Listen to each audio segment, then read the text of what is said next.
It's Thursday, August the 19th. Lake level is the same it's been almost for a month now. It's about 916 and a half. Very little generation going on throughout the day, is a little bit at night. But water temperatures, 82 to 85. It's been pretty consistent wherever you're at on the lake. Before I get into the fishing report, there's, I think this Saturday is the annual Fishtails benefit tournament, and I believe it's out of What's Up Dock, Kimbling City. I don't know that for sure, but it's actually somewhere on the lake this weekend. And then September 18th, we got the CTO tournament, which will be a good event. And then also we got the swap meet at Extreme Outdoors. It's a tackle, marine equipment, tackle swap, September 11th and 12th at Extreme Outdoors. And I think it's going to be really big. There's a lot of guys I know that are going there. And also I know there's going to be some representatives there with Pro Guy batteries. They're going to have their new lithium batteries on display, and you can get information on that. And also they'll have a truckload of what they call factory seconds. They're deep cycle batteries. They'll be like the Group 27s and 31s, and even some Group 24s at really cheap prices. They, either got a little blem on them where they can't sell them as new, and they got a limited warranty on them. But they really work good. I've used them in my tractors, in my van, my work trucks. But the prices are really cheap on them. And like I say, also, if you got any questions about the new lithium line, they'll have some on hand, be able to answer them. But as far as the fishing, it's I think I only fished like 4 days since the report last week. But it's kind of a mixed bag. We've got rods all over the deck. There's a lot of different things going on. There's some fish shallow, there's some fish deep. But what I'm seeing more than anything is the shad's really high up in the water column, no matter where I'm at on the lake. And, I'm talking anywhere from the surface down to about 15 or 20 feet. So kind of what's been happening, whether it's cloudy or sunny, throughout the day, there's been a lot of fish chasing that bait up to the surface. And just got to be ready for when they come up. Sometimes you can catch them on a top water. A bait that's been working for me pretty good is I'm throwing a spoon in them, and also a 1/4 ounce rattle trap. A lot of the bait is real small, so I've been throwing a 1/4 ounce and sometimes a 1/2 ounce rattle trap. And the good thing about the trap, if the bait and the fish are down a little deeper, you can just drop it down and let it sink. But pretty much, working this through the bait and the fish, a lot of times you're going to be able to visually see them when they show themselves. Now there's been and especially down, in the mid-lake area, there's been a little bit of a whopper plopper bite for me, and it may have been going on all summer. I just haven't been up there real shallow throwing it. But I've been throwing a couple different baits, and normally this time of year, the end of August, first couple weeks in September, the whopper plopper bite and shallow topwater bite, usually really turns on for 2 or 3 weeks for some reason. Usually does it every year. But I've been throwing I think it's the 110. Yeah, the 110, which is the middle-sized plopper. And also I've been playing with a new bait that I got from Spro. It's a Cyclone Junior. But it's a pretty neat little bait. It works similar to a plopper. It's got like a buzz bait blade on the back. Bait throws real good, runs nice and straight. I've been also catching some fish on it. There's still some smallmouths up there fairly shallow if you're fishing the mid-lake and up in the White River. But my most consistent bite has probably been on jigs and drop shot. And a lot of the fish haven't been, super deep. They've been in that, if I'm up in the river arms, it seems like, 22 to 28 feet has been the key depth, whether I'm drop shotting or throwing a jig. And on the jig, I'm throwing several different jigs. I'm throwing a football jig. I'm throwing a new one that Ledge Rock Lures throws. I'm throwing a 5 Fish Lures Ultimate Cover Jig, pig sticker football jig, but I'm throwing a lot from a 1/2 ounce to 5/8, using different trailers. A lot of times this one here has got a Strike King Rage chunk on it. This one's got a Rage Craw.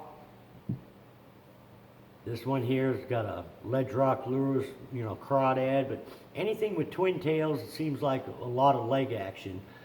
Now I'm having to work the jig out on these flats, and normally I fish a lot of the points, the gravel flats and roll-offs where they drop off into deep water, but it seems like there's been more of the fish just roaming around on the open flats.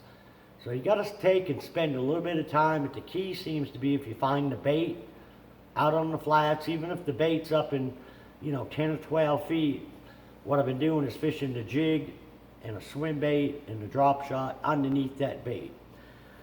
Sometimes you can drag the jig like you do a Carolina rig. A lot of times what we've been doing is popping it up off the bottom, let it go back down. And one thing you really want to do is, if you got a fish that pecks at it or misses it and you swing, what you want to do is drop that rod, drop that jig right back down immediately, because normally once you get them interested, then they'll get real aggressive and hit it a lot harder the second time. Another bait I've been throwing out there, some around them suspended fishing. A lot of them suspended fish, whether you're up in the river arms or down lake, a good place to look is out in front of some of these deeper docks. Again, the key is finding the bait out there. You can either drop shot them, sometimes they'll come up surfacing. You can throw a flutter spoon or a slab spoon through them, or a big old bucktail jig. Now this is a Spro, and there's several different other companies that make them, but I'll usually throw a 1/2 ounce or a 5/8. I like to throw white, and I work it just like I would a swim bait. If the fish are on the bottom, I'll let it go to the bottom, maybe reel it up 3 or 4 cranks real fast, let it go back down to the bottom. Or you can, pop it up off the bottom. Other times, if the fish are higher up in the water column, you can just kind of like yo-yo it up and down, let it go down about 10 or 12 feet. Work it underneath the shad that way. Still catching some on Magnum 5-fish, Magnum shaky head with like a Zoom mag trick worm or a mag finesse worm. Green pumpkin, watermelon candy seems to work good. A lot of different baits that are working, but you still got to work at it. Some days are a lot tougher than the others. It seems like when you find them fish roaming around out there on them flats, you'll find several in a little area. You might hit 2 or 3 more flats before you find some more fish that want to bite. A lot of places you'll find fish, but it seems like some days you have a little trouble getting them to bite. And that's why we've got so many rods on the deck. If I can't get them on a jig, a lot of times you can get them to react on a drop shot. But most of the fish I've been catching on the drop shot seem to be spotted bass, Kentuckies. Some of them are small. A lot of the jig fish I'm catching, it's kind of funny, they're out there in the same area, but for some reason the largemouth I want a bigger, bulkier jig, or that mag trick worm or mag finesse worm, or the swim bait. But like I say, the Kentuckies are mixed out there with them because the bait's out there all over the place. But like I was saying earlier, normally the end of this month, the first of next month, there's a lot of fish that start to move shallow, and I think a lot of the fish haven't really been that deep, so hopefully it's going to be pretty good. And another thing to keep in mind is going to be a rock crawler, wiggle wart, that type of bait. When them fish move up, some days you can catch them on the whopper plopper or a buzz bait. And it seems usually the areas that work best for me when they turn on that whopper plopper is like Campbell Point, the Ants Creek, Kimberling City area to the dam. I know that's a big area, but I usually concentrate on the main lake. Not so much in the creeks when they start biting that whopper plopper. Best way to do it is just put the trolling motor down, just start fishing, and if you get a couple bites, kind of look at the bank, see if it's a transition bank or gravel bank or chunky bank, and try to go to another bank like that. Try to develop a pattern. Usually if you can get a couple fish off the same type of rock, then you can skip a lot of the flatter banks if they're biting on steeper banks. If they're biting on flatter banks, then you can skip the steeper banks. you know, try to be a little bit more productive, catch a few more fish. But, you know, for the most part, for the middle of August, you know, I think fishing's good. Boat traffic is definitely slowing down. So after, you know, Labor Day, a couple more weeks, we're pretty much going to get the lake back with the exception of the weekends. It's going to be nice and quiet out there during the weeks. So, till next week, good luck, good fishing.